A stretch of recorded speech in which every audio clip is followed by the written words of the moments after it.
Booker तो वसीला सब तारीफ सब सना उन्हें खाल के कायनात जना जेको तव्हांजो असांजो मालिक आहे जंहिंजे हथ में तव्हांजी असांजी जान आहे उनखां पोइ खरबे अरबे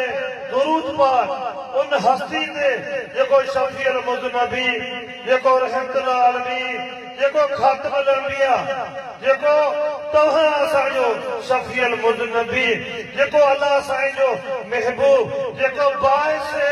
तखलीक़ कायनात जे हस्ती जे लाइ अल्लाह साईं ही सॼी कायनात ख़लक़ी उन हस्ती जे लाइ सवाल कर खे कि अल्लाह साईं उन जे लाइ आंदो त तव्हां वञो तव्हांजे आख़िर में तव्हांजो सरदार महबूब मुस्तफ़ा महबूब खुदा उहे ईंदा तव्हांजो कमु आहे तव्हां वञी इहो जेको आहे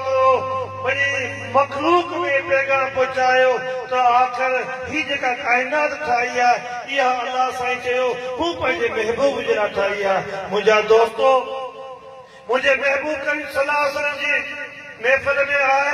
सभी मानाई था मुंहिंजा दोस्तो ऐं उहे मुंहिंजा प्यारा दोस्तो जेकी अंजमन गुलामानी कलमदर सां वाबस्ता आहिनि ऐं उहे मुंहिंजा दोस्त जेकी असांजा साथी आहिनि जेकी असांजा बाज़ू आहिनि जंहिंजो कमु आहे मुंहिंजे महबूब करीम सल्लल्लाहु अलैहि वसल्लम ते दुरूद पढ़ण ई पढ़ण उन्हनि सभिनी खे मूं मिस्कीन मूं आजिज़ जे तरफ़ां अस्सलाम वालेकुम। दोस्तो तव्हांखे मुबारकूं जो तव्हां उन अज़ीम शान महफ़िल में आया आहियो जे महफ़िल जी निस्बत दुरूद मुस्तफ़ा जे नाले सां आहे। दोस्तो असांजी महफ़िलूं सॼी सिंध में पंजाब में हरनि थियनि थियूं असांजी महफ़िलुनि जो उनवान हूंदो आहे कसरत दुरूद पाक महबूब करीम सल्लल्लाहु अलैहि वसल्लम ते बेअंदाज़ा मुंहिंजे महबूब करीम सल्लल्लाहु अलैहि वसल्लम जी हदीस तव्हां हिन जान में तव्हां एतिरो मुंह महबूब मुस्तफ़ा ते दुरूद पढ़ो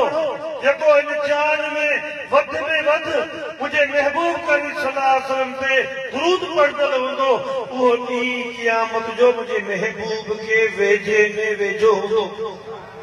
उहा हदीस उहो पैगाम उहो अल्लाह साईं जो हुकुम उहो क़ुरान पाक में हुकुम इन लाइ मलाइकतु सल्लु नबी या अय्युहल्लज़ीना आमनू सल्लु अलैहि वसल्लम तस्लीमा बेशक सही अल्लाह साईं जो हुकुम बेशक आऊं पंहिंजे मलाइकनि सां गॾिजी पंहिंजे महबूब ते दुरूद पढ़ां थो। ए मुस्लमानो मोमिनो आमीन मुंहिंजे महबूब ते दुरूद पढ़ो। उहो पैगाम उहो आर्डर उहो अल्लाह साईं जो हुकुम उहो पैगाम उहा महिनत उहा अज़ीम महिनत उहो अॼु खणी अॼु असीं तव्हां वटि हिते पहुता आहियूं। दोस्तो असांजो कमु असांजी अंजमन गुलामानी कलंदर हिकु सूफियानी रूहानी असांजी तंज़ीम आहे। असांजो न कंहिं फिरके सां वास्तो न असांजो कंहिं क़ौमियत जो प्रचार न असांजो कंहिं नफ़रतुनि सां असांजो वास्तो असांजो वन पॉइंट एजेंट आहे उहो आहे इश्क़ मुस्तफ़ा खे बेदार करणु। उहो इश्क़ मुस्तफ़ा तॾहिं बेदार थींदो जॾहिं तव्हां कसरत दुरूद पाक क़ाइमु रखंदो। दोस्तो ही माशरो ही माहौल इन हद तक पहुची वियो आहे जो अॼु असांजे माशरे में बुराइनि जा अंबार ऐं बुराइयूं पंहिंजे कई नवनि रूपनि सां ज़ाहिर कयूं आहिनि। असां नाले जा वञी मुस्लमान तरबत थिया आहियूं। असां में नफ़रतूं असां में एतिरियूं त हावी थी वियूं आहिनि जो असां मुस्लमान थींदे बि असां हिकु इंसान थींदे बि असां इंसान सां मुस्लमान सां पंहिंजे भाउ सां पंहिंजे पाड़े वारे सां बि नफ़रत था करियूं। दोस्तो ही इश्क़ मुस्तफ़ा जो पैगाम इश्क़ मुस्तफ़ा कंहिं कयो इश्क़ मुस्तफ़ा औलिया औलाद कयो इश्क़ मुस्तफ़ा कंहिं कयो इश्क़ मुस्तफ़ा महबूब करी सलाह जे असाबित कयो इश्क़े मुस्तफा कंहिं कयो ताबीन कयो इश्क़े मुस्तफा कंहिं कयो तिबे ताबीन कयो इश्क़े मुस्तफा कंहिं कयो अल्लाह जे औलिया कराम कयो ही उहो रस्तो ही उहा राह ही मोहब्बत जो पंध अॼु घणी तव्हां वटि पहुता आहियूं हिन समन सरकार जे धरती ते समन सरकार जे आस्थाने ते ही अल्लाह जो बुजुर्ग ही अल्लाह जो औलिया ही मस्त मज़दूब अब्दार अल्लाह जा बंदा अल्लाह साईं जो सिस्टम है अल्लाह साईं खालिक है अल्लाह सी कुल वला अहद अल्लाह समद लम यलिद व लम यूलद व लम यकुल लहू कुफुवन अहद हू बेनियाज़ बादशाह है हू खालिक है हू कंहिंजो बि मोहताज कोन्हे पर हुनजो सिस्टम आहे अल्लाह साईं हर वक़्तु जान में 40 अब्दार मुक़रर कंदो आहे हिकु अब्दार जेकॾहिं बुरको मटे वञे त उनजे जॻह ते ॿियो अब्दार ईंदो आहे ईअं अल्लाह साईं हर वक़्तु जा घोष वक़्तु जो हिकिड़ो ईंदो आहे घोष वक़्तु जा घोष 15 वक़्तु जा कलंदर औलिया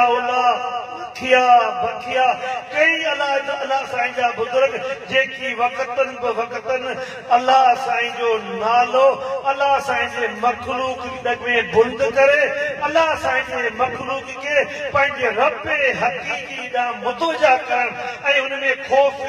ख़ुदावंदी खे बेदार करण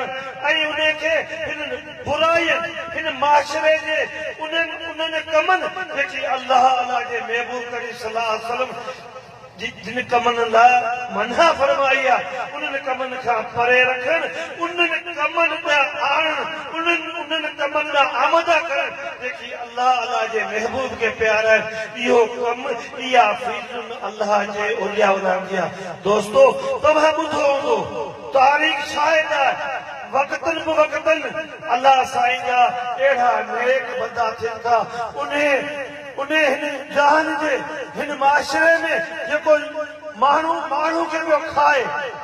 भाउ जो कोन्हे पुटु पीउ जो कोन्हे पीउ पुट जो कोन्हे नियाणी पंहिंजी माउ जो ॿुधण लाइ तयारु कोन्हे अदब एतिरा असां खां हलियो वियो आहे असां उन्हनि इंतिहा ते पहुता आहियूं जिते असां खां इंसानियत मोकिलाए वई आहे उते वरी असांखे इंसानियत किथां थी मिले असांखे इंसानियत उतां मिले थी जंहिंजे लाइ क़ुर में पढ़ियो आहे ख़ल्क़ल इंसान ए मुंहिंजा महबूब तूं सभिनी इंसान जी नचूड़ तो में आहे तूं ख़ल्क़ल इंसान आहीं सभु खूबियूं अल्लाह साईं मुंहिंजा महबूब तो में रखियो हाणे उन महबूब सां मोहबत करणु उन महबूब करीम सल्लल्लाहु अलैहि वसल्लम सां निस्बत करणु उन महबूब करीम सल्लल्लाहु अलैहि वसल्लम जे दामन में लिखणु जंहिंखे अल्लाह साईं चयो वमा अर्सलनाक इल्ला रहमतल लिल आलमीन उहा रहमत जी चादर जॾहिं इंसान मायूस थी थो वञे इंसान परेशान थी थो वञे इंसान खे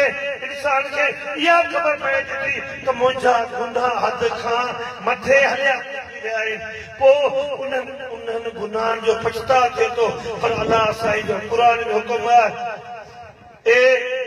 जेकॾहिं तुंहिंजा गुनाह वधी विया हुजनि तूं अच मुंहिंजे महबूब जो पासो वठ तोखे बख़्शियो वेंदो तोखे माफ़ कयो वेंदो पोइ उहो बंदो तेरे महबूब करीम सल्लल्लाहु अलैहि वसल्लम जो दामन थो छॾे महबूब जो कीअं दामन छॾे जेकॾहिं मुंहिंजे महबूब जी हदीस आहे जेकॾहिं मुंहिंजे महबूब ते कंहिं हिकु दफ़ा दुरूद पढ़ियो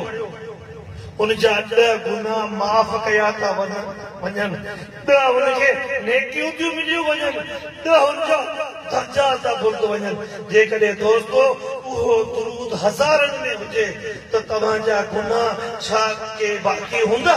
तव्हां मायूस न थियो पाण सभु ऐबदार आहियूं पंहिंजो कमु इंसान जो कमु गुनाह आहे इंसान जो कमु खतादार आहे अल्लाह साईं बख़्शणहार आहे अल्लाह साईं महिरबान आहे पर उन महिरबान वटि पुॼण जो वाहिद वसीलो इश्क़े मुस्तफ़ा थो इश्क़े मुस्तफ़ा जो दारो मदार कसरत दुरूद पाक थो दोस्तो ही अहिड़ी अनमोल महिनत आहे जेको अल्लाह साईं जो पंहिंजो ज़ाती जेको अल्लाह साईं जो कमु आहे अल्लाह साईं जे बेनियाल बादशाह आहे पर उहो जॾहिं मुंहिंजे महबूब ते दुरूद पढ़े थो ऐं पढ़ण जो